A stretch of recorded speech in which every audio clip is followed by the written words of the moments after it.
Kampanja 16 dana aktivizma protiv rodno uvjetovanog nasilja je globalna kampanja posvećena zaustavljanju nasilja nad ženama.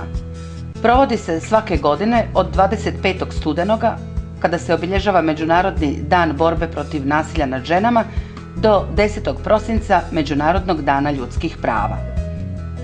Kroz 16 dana aktivizma u Zagrebu i 20 drugih gradova u Hrvatskoj provodi se tradicionalna kampanja Bijele vrpce, ove godine pod motom Od mira u kući do mira u svijetu, izazov militarizmu, zaustavimo nasilje nad ženama. Organizira je zajednica Saveza osoba s invaliditetom Hrvatske u suradnji s Uredom za ravnopravnost spolova, Uredom za ljudska prava i prava nacionalnih manjina te gradom Zagrebom.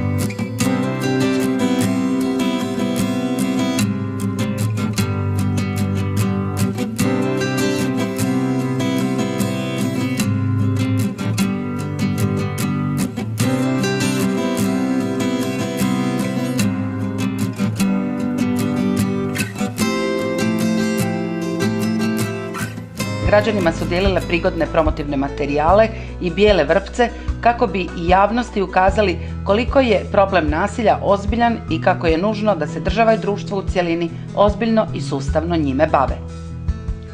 Djeci u vrtiću podijeljene su razglednice s porukom njihovim obiteljima koje su ponijeli kući kako bi njihov otac podržao kampanju potpisom na razglednici na kojoj piše: "Moj tata osuđuje nasilje, zato potpisuje ne nasilju nad ženama."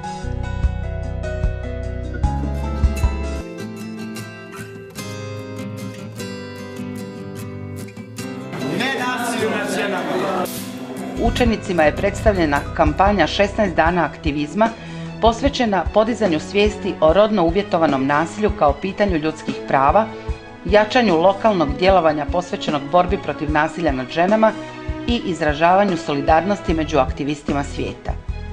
Tom su im prigodom podijeljeni letci s porukom njihovoj obitelji u kojoj se ističe: kao član obitelji, brat, stric, djed ili otac, imate mogućnost pozitivnog utjecaja na ostale muške članove obitelji. Promicanje spolne ravnopravnosti te učenje dječaka i mladića u vašoj obitelji o zdravom, ravnopravnom odnosu pomaže stvaranju sretnije i sigurnije obitelji. Učenje dječaka i mladića o jednakosti i asertivnoj komunikaciji u svim odnosima te kako cijeniti žene i djevojčice jedan je od putova sprječavanja nasilja.